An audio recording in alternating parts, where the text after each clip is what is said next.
नमस्ते। प्रश्न क्या है? प्रश्न ये है, क्या भगवान है? अगर से है तो किसको कहते हैं भगवान? कौन है भगवान? थोड़ा साफ कर दो। जैसे बुद्धिज्म है, उसमें ईश्वर के लिए कोई जगह नहीं है। उस तरह से, जिस तरह से हिंदू धर्म के देवी देवता है, उस तरह का ईश्वर वहां पर नहीं है। उपनिषद में भी नहीं है उस तरह से। फिर भी भगवान बुद्ध को, मतलब बुद्ध को भगवान बुद्ध के नाम से एड्रेस किया जाता है। उसी तरह से जैन धर्म में भी हिंदू धर्म की तरह जिस तरह से देवताएं हैं, उस तरह से वहां पर भी कोई जगह नहीं है उनके धर्म में। फिर भी महावीर को भगवान महावीर कहकर एड्रेस किया जाता है। ठीक।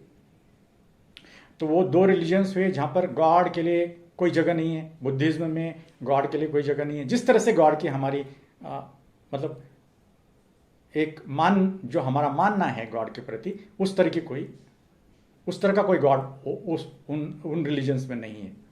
फिर भी हम भगवान महावीर बोलते हैं, भगवान बुद्ध बोलते हैं।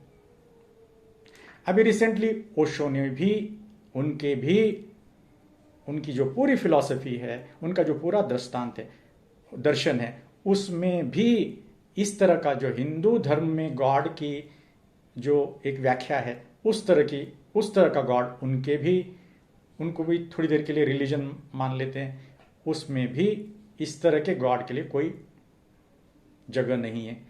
फिर भी ओशो जाने जाते हैं, भगवान ओशो, भगवान रजनीश, उनके फॉलोअर्स बोलते हैं।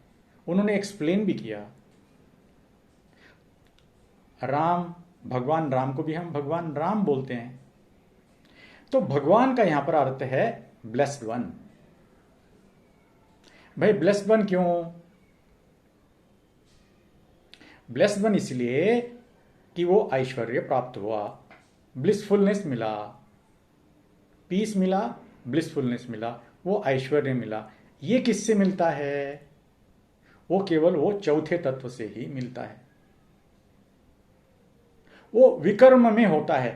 तो लेकिन भगवान आते हैं लेकिन और मरते हैं। भगवान समय में आते हैं और समय में चले जाते हैं। लेकिन जो समयातीत तत्व है, उसके उनको दर्शन होते हैं। ये डिफरेंस है।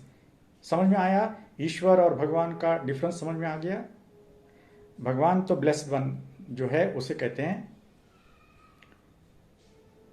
जो ईश्वरीय तत्व है, जो विकर्म में है, जो समयातीत है, उसके उनको दर्शन हो जाते हैं। उसी के कारण उनको ब्लिस और पीस प्राप्त होता है। तो मैं ये कह रहा हूं कि ये ब्लिस और पीस कैसे प्राप्त होता है? ये कर्मों के जरिए प्राप्त होता है।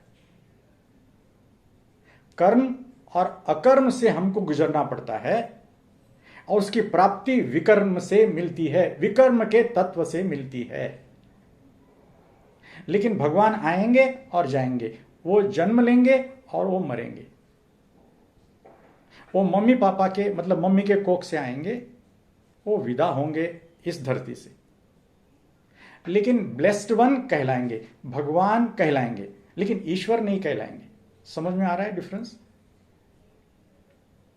तो ये हुआ भगवान और ईश्वर का, मैंने बता दिया आपको डिफरेंस। नमस्ते, धन्यवाद।